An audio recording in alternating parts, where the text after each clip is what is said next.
तहरीक इंसाफ को खत्म करते करते पाकिस्तान को तबाह ना करें। ये अगर इस वक्त हमने स्टेप्स ना लिए, कदम ना उठाया, ये उधर चला जाएगा, कोई भी नहीं कुछ कर सकेगा।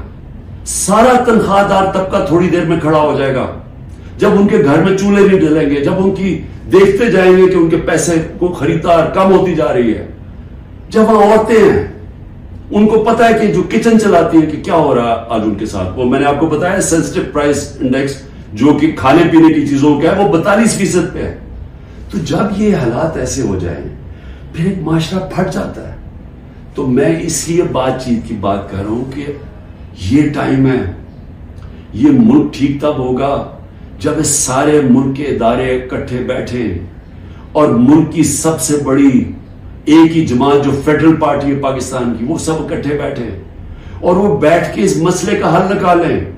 ये डंडे मार के मसले का हल नहीं होने लगा। ये तो जो भी करेंगे, मैं तो बैठा हूं कि हर रोज मैं इंतजार करता हूं कि किस दिन पकड़ने आएंगे, मैं तो तैयार हूं उसके लिए। इससे मसला नहीं हल होने लगा। इसकी सोल्यूशन इसमें डंडे मारने में नहीं है और जुल्म करने में। अगर ये होती तो इस पाकिस्तान ना पैदा होता। इसका मसला इस मुल्क में कानून की हुक्मरानी कायम करना है, इदारे मजबूत करना है, सारे इदारों को अपने आईनी रोल के अंदर फंक्शन करना है, लोगों को आजाद करना है, उनको हुकूक देके। मैं इसलिए आखिर में अपील करता हूं कि बातचीत करनी चाहिए फौरी तौर पर। जो ये किया जा रहा है ये कोई हल नहीं है और इसको ये ना समझे कि इमरान खान की कमजोरी है, क्योंकि जब मैं ये बातचीत की बात करता हूं और सख्ती आ जाती है, बाहर पुलिस पहुंच जाती है, वारंट निकलाते हैं। ये मुझे इससे कोई फर्क नहीं पड़ता। मुझे अपनी मुल्क की इस वक्त फिक्र पड़ी हुई है और आप सबको भी फिक्र होनी चाहिए कि ये जो मैंने आपको बताया है, आज अगर 308 रुपए का ओपन मार्केट में डॉलर मिल रहा है तो समझ जाए कि पाकिस्तान उधर अब पहुंच जाएगा जिधर सारे लोगों ने डॉलर खरीदना है, किसी ने सरमायाकारी नहीं करनी।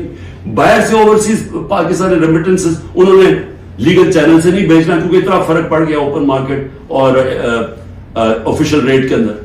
तो ये तो मुल्क तो जा रहा है नीचे। तो इसलिए मैं फिर आखिर में अपनी सारी कौम को कहता हूं कि आप सब सब्र करें, अपनी पार्टी को कहता हूं सब्र करें। ये जो किया जा रहा है आपसे कि कन पट्टी पर बंदूक रख के जी मैं पीटीआई छोड़ रहा हूं, कोई फिक्र ना करें। कभी कोई पार्टी से नहीं खत्म होगी।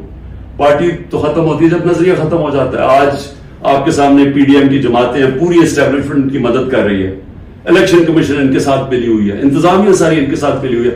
क्यों ये इलेक्शन से डर रहे हैं? सारा तो आपके पास एम्पायरिंग भी अपने हैं, फिर भी डर रहे हैं कि जी इमरान खान को पहले खत्म करो फिर इलेक्शन लड़ेंगे, क्योंकि इनका वोट बैंक खत्म हो गया है।